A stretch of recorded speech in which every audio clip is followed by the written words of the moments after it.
Now to the trial of Kyle Rittenhouse. He's the teenager on trial for killing two men and injuring a third during the riots in Kenosha back in the summer of 2020. The timeline of the trial could have just sped up a bit. Andrea Albers has been following the courtroom developments since the trial began. Andrea, what are we learning here this morning? Well, Vince, there's a possibility that the jury could be instructed to begin deliberation tomorrow. Judge Bruce Schroeder opened court today with that update, which could speed things up by at least one day. Based on an earlier tentative timeline, the judge hadn't expected deliberation would begin until Monday. Either way, before the case is handed over to the jury, a few things need to happen. First, the defense must finish laying out its case. Rittenhouse's team expects to call 3 more witnesses. All 3 began testifying this morning. Dr. John Black, the defense team's use of force expert, was the first to take the stand.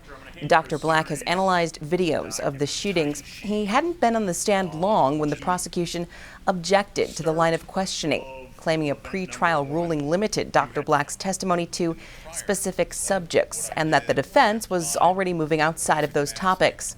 Prosecutor Thomas Binger alleged the defense was adding new things at the last minute and told the judge if the shoe were on the other foot, there would be a, quote, kerfluffle. Is there something that I'm saying that draws the face that you're making? Go ahead, say what you want to say. I have to say, Your Honor, yesterday I was the target of your ire for disregarding your orders.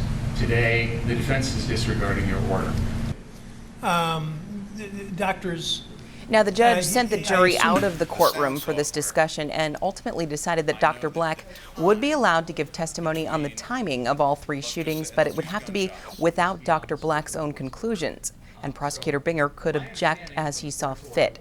When court resumed, Dr. Black began showing the jury videos of the shootings at a very slow speed, frame by frame.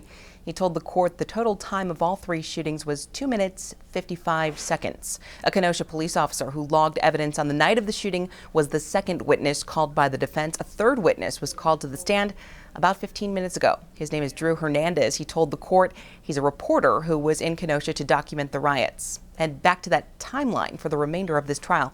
Once the defense finishes calling its witnesses, then each side will make a closing argument. From there, the judge will explain to the jury the rules of law that apply to this case and lay out the decisions that jury members must make. At that point, deliberation would begin, and there's no way to know how long deliberations might last. Reporting in the newsroom, Andrea Albers, TMJ4 News. Thanks, Andrea. Our Stephanie Haynes is in Kenosha right now. She's been following the case since its beginning. You can catch her report at 5 o'clock tonight.